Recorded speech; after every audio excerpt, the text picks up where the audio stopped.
Iran में इन दिनों सरकार के खिलाफ बड़े विरोध प्रदर्शन हो रहे हैं और इसकी वजह आम लोगों की जिंदगी से जुड़ी कई समस्याएं हैं।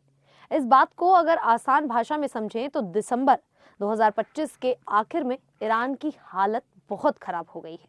वहां की मुद्रा यानी कि ईरानी रियाल की कीमत बहुत ज्यादा गिर गई है, जिससे हर चीज महंगी हो गई। दवाइयाँ, खाना और रोजमर्रा का सामान आम लोगों की पहुंच से बाहर होने लगा। इससे लोग बहुत ज्यादा नाराज हो गए। सबसे पहले तेहरान के बाजारों में दुकानदारों ने दुकानें बंद करके विरोध शुरू किया। धीरे धीरे इसमें छात्र, मजदूर और आम लोग भी जुड़ते गए। लोग सड़कों पर उतर आए और सरकार के खिलाफ नारे लगाने लगे। शुरुआत में लोग सिर्फ महंगाई और बेरोजगारी की बात कर रहे थे, लेकिन बाद में गुस्सा इतना बढ़ गया कि नारे सीधे सरकार और supreme leader Ayatollah Ali Khamenei के खिलाफ होने लगे। लोग कहने लगे कि मौलवियों की सरकार नहीं चाहिए, देश में लोकतंत्र आना चाहिए। सरकार ने इन प्रदर्शनों को रोकने के लिए बहुत सख्ती की। पुलिस और सुरक्षा बलों ने गोली चलाई, जिनमें अब तक 500 से ज्यादा लोगों की मौत हो चुकी है। 10,000 से ज्यादा लोगों को गिरफ्तार कर लिया गया है। सरकार ने इंटरनेट भी बंद कर दिया ताकि लोग आपस में संपर्क भी ना कर सके। इतनी सख्ती के बावजूद लोगों का गुस्सा शांत नहीं हुआ और आंदोलन अब भी लगातार जारी है। इसी आंदोलन के चलते ईरान की सरकार ने एक कड़ा फैसला लेते हुए 26 साल के इरफान सुल्तानी को फांसी की सजा सुना दी है। इरफान ईरान के कराज शहर के फर्दिस इलाके में रहता था। वो सरकार के खिलाफ चल रहे प्रदर्शनों में शामिल हुआ। 8 जनवरी 2026 को उसे गिरफ्तार कर लिया गया, जब वो खामनेई के खिलाफ नारे लगा रहा था। ईरान में गिरफ्तारी के बाद की प्रक्रिया बहुत तेज और डरावनी थी। इरफान को कोई वकील नहीं दिया गया और उसे अपना बचाव करने का मौका भी नहीं मिला। परिवार को यह भी नहीं बताया गया कि उसे किस एजेंसी ने गिरफ्तार किया। 11 जनवरी को परिवार को पता चला कि उसे मौत की सजा दी गई है और केवल 10 मिनट के लिए उससे मिलने की इजाजत मिली। इरफान की बहन वकील है, लेकिन उन्हें केस की फाइल देखने का, पैरवी करने का मौका नहीं दिया गया। अब 14 जनवरी 2026 को उसकी फांसी तय है। ये मौजूदा प्रदर्शनों में पहली आधिकारिक फांसी होगी।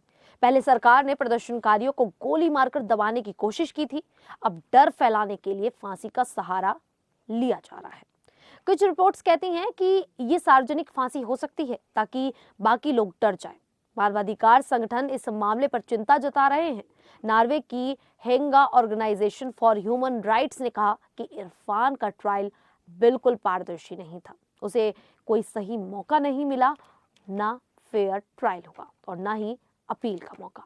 ये अंतर्राष्ट्रीय कानूनों के खिलाफ है। संगठन का कहना है कि इरफान का केस जल्दी जल्दी फांसी देने वाले ट्रायल का पहला उदाहरण हो सकता है। सरकार का मकसद साफ है, डर दिखाकर बाकी प्रदर्शनकारियों को रोकना। सोशल मीडिया पर लोग इसे लेकर गुस्सा जता रहे हैं। लेबनानी ऑस्ट्रेलियाई बिजनेसमैन मारियो नोफल ने लिखा कि ये सिर्फ एक फांसी नहीं, बल्कि कई फांसियों की शुरुआत हो सकती है।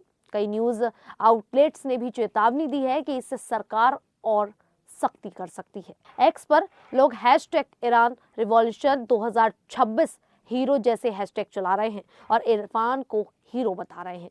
एक यूजर ने लिखा, इरफान सुल्तानी को बचाओ, वो ईरान का असली हीरो है। लेकिन सरकार ने इंटरनेट ब्लॉक कर रखा है, इसीलिए लोगों की आवाज दब रही है। अब ये सवाल उठ रहा है कि ईरान की कड़ी इस कार्रवाई के बाद दुनिया क्या करेगी, खासकर अमेरिका। अमेरिका हमेशा से ईरान का विरोध करता रहा है।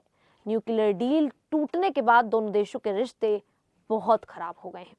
2026 में डोनाल्ड ट्रंप फिर से राष्ट्रपति हैं। उन्होंने साफ कहा कि अगर ईरान शांतिपूर्ण प्रदर्शनकारियों को मारता है तो अमेरिका कार्रवाई करेगा। ट्रंप ने कहा कि मौतों की संख्या बढ़ रही है और उन्होंने स्ट्रॉन्ग मिलिट्री एक्शन की धमकी भी थी। लेकिन असली संभावना यह है कि पहले डिप्लोमेसी यानी कि बातचीत का रास्ता अपनाया जाएगा। अमेरिका संयुक्त राष्ट्र में प्रस्ताव ला सकता है और ईरान पर ह्यूमन राइट्स उल्लंघन का आरोप लगा सकता है। पहले ही यूएन की फैक्ट फंडिंग टीम कह चुकी है कि ईरान को इंटरनेट बहाल करना चाहिए और अंतर्राष्ट्रीय कानून मानना चाहिए। इसके अलावा अमेरिका यूरोप के देशों के साथ मिलकर ईरान पर नए सैंक्शंस भी लगा सकता है। पहले से ही सैंक्शंस हैं, लेकिन अब खास तौर पर ह्यूमन राइट्स पर ध्यान देने वाले सैंक्शन लगाए जा सकते हैं।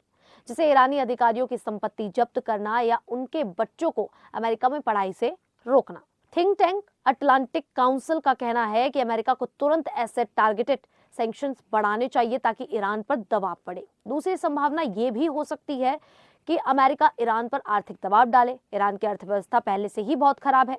अमेरिका अगर तेल निर्यात पर और पाबंदी लगाता है तो इससे ईरान की हालत और खराब हो जाएगी। लेकिन ध्यान रहे, प्रदर्शन पहले ही आर्थिक कारणों से शुरू हुए हैं, इसीलिए इससे और गुस्सा बढ़ सकता है। ट्रंप की शैली आक्रामक है। उन्होंने कहा कि अगर मौतें बढ़ी तो मिलिट्री एक्शन हो सकता है। ईरान ने जवाब दिया कि अगर अमेरिका हमला करेगा तो ईरान भी अमेरिकी बेस पर हमला कर सकता है। मिडिल ईस्ट में अमेरिका के कई बेस हैं, जैसे इराक और सऊदी अरब में। संभावना है कि अमेरिका सिर्फ एयर स्ट्राइक करे, यानी कि ईरानी सेना या रिवॉल्यूशनरी गार्ड के ठिकानों पर हमला। लेकिन पूरी तरह से युद्ध करना मुश्किल है, क्योंकि अमेरिका इराक और अफगानिस्तान में पहले ही थक चुका है। CNN कहता है कि अमेरिका अभी सभी विकल्प देख रहा है, लेकिन बहुत सावधानी से। ट्रंप ने कहा, हम ईरानी लोगों का साथ देंगे। इसका मतलब है कि अमेरिका प्रदर्शनकारियों को हथियार या ट्रेनिंग दे सकता है, जैसे उसने सीरिया में किया था, या फिर साइबर अटैक करके ईरान के सिस्टम को हैक कर सकता है। तीसरी संभावना ये होगी कि इजराइल इसमें कोई कदम उठाए। इजराइल ईरान को बहुत बड़ा खतरा मानता है। कुछ रिपोर्ट्स कह रही हैं कि इजराइल अमेरिका के साथ मिलकर हमला कर सकता है, जैसे ड्रोन से ईरान के न्यूक्लियर साइट पर हमला। लेकिन ईरान ने चेतावनी दी है कि अगर हमला हुआ तो लेबनान का हिजबुल्ला या यमन के हूती समूह अमेरिकी जहाजों पर हमला कर सकते हैं। BBC की रिपोर्ट के मुताबिक अब तक मौतों की संख्या 572 हो चुकी है। ट्रंप अभी विकल्प देख रहे हैं। अगर इरफान की फांसी हो गई तो अमेरिका तुरंत बयान देगा और कड़ी निंदा करेगा। ट्रंप शायद ट्वीट भी करेंगे, जैसे ईरान का समय खत्म हो रहा है। लेकिन असली हमला होगा या नहीं, ये आने वाला समय ही बताएगा। अगर प्रदर्शन और बढ़े और फैल जाए तो हमला हो सकता है, वरना अमेरिका सिर्फ नए सैंक्शन लगाकर दबाव बनाएगा। बुश सेंटर का कहना है कि अमेरिका और अन्य लोकतांत्रिक देश ईरानी लोगों के साथ खड़े हैं, यानी कि कुल मिलाकर ईरान की ये कार्रवाई हालात और खराब कर सकती है। इरफान की फांसी से प्रदर्शन और तेज हो सकते हैं या लोग डरकर चुप भी हो जाएं। अमेरिका के लिए ये मौका है कि वह ईरान को दबा सके, लेकिन इसमें खतरा भी है। अगर अमेरिका हमला करता है तो मिडिल ईस्ट में लड़ाई फैल सकती है और तेल की कीमतें बहुत बढ़ सकती हैं।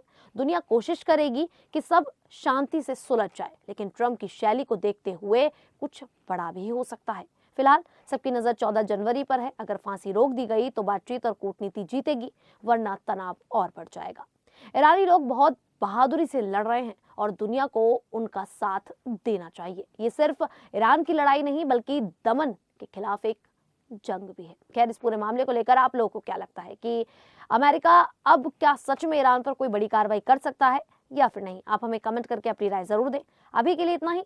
फिर हाजिर होंगे ऐसी ही देश और दुनिया से जुड़ी बड़ी खबरों के साथ। तब तक के लिए देखते रहिए द न्यूज़ 15।